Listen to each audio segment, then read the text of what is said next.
প্রিয় দর্শক ও শ্রোতা মণ্ডলী, আপনারা সবাই কেমন আছেন? আশা করি ভালো আছেন। আমি মনিরুল ইসলাম, আপনারা দেখছেন ভাইজান মিডিয়া।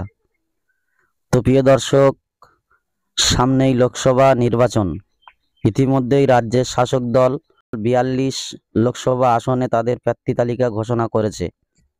বিজেপি প্রথম দফায় বাংলায় ২০টি আসনের প্রার্থী ঘোষণা করলেও পবন সিংহে জল্পনা জোরালো হচ্ছে।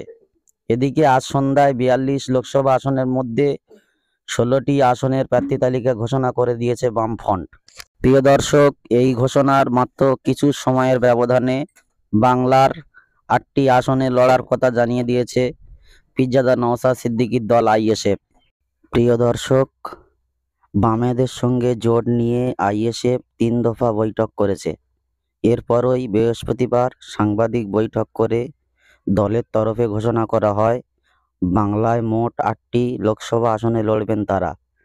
সেই সঙ্গে শর্ত সাপেক্ষে যাদবপুর আসন ছাড়ার ঘোষণা করেছে আইএসএফ।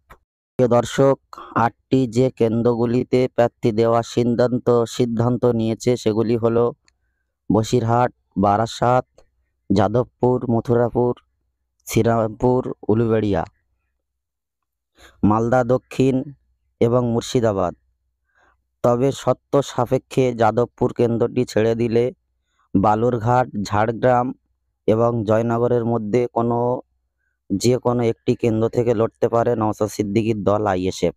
প্রিয় দর্শক, আইএসএফের তরফ থেকে জানানো হয়েছে যাদবপুর কেন্দ্রে বামফ্রন্টের বিকাশ রঞ্জন ভট্টাচার্য যদি প্রার্থী সেক্ষেত্রে ওই কেন্দ্রে প্রতিদ্বন্দ্বিতা করবে না আইএসএফ।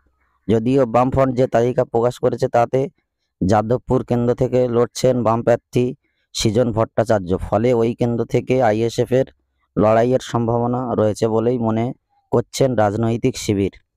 দলের কার্যকরী সভাপতি শামসুর আলী মল্লিক জানিয়েছেন, ডায়মন্ড হারবার লোকসভা কেন্দ্রে পার্টির চেয়ারম্যান নওশাদ সিদ্দিকী নিজেই প্রতিদ্বন্দ্বিতা করার ইচ্ছা প্রকাশ করেছেন। তো প্রিয় দর্শক, গোপন সূত্রে খবর পাওয়া যাচ্ছে যে ডায়মন্ড হারবারে নওশাদ সিদ্দিকীর বদলে কাসেম সিদ্দিকী দাঁড়াতে পারে। কতটুকু সত্য আমি নিজে জানি না, গোপন সূত্রে খবর, তাই আপনাদেরকে জানালাম। প্রিয় দর্শক, পরবর্তী ভিডিও পেতে চ্যানেলটি সাবস্ক্রাইব করে সঙ্গে থাকুন।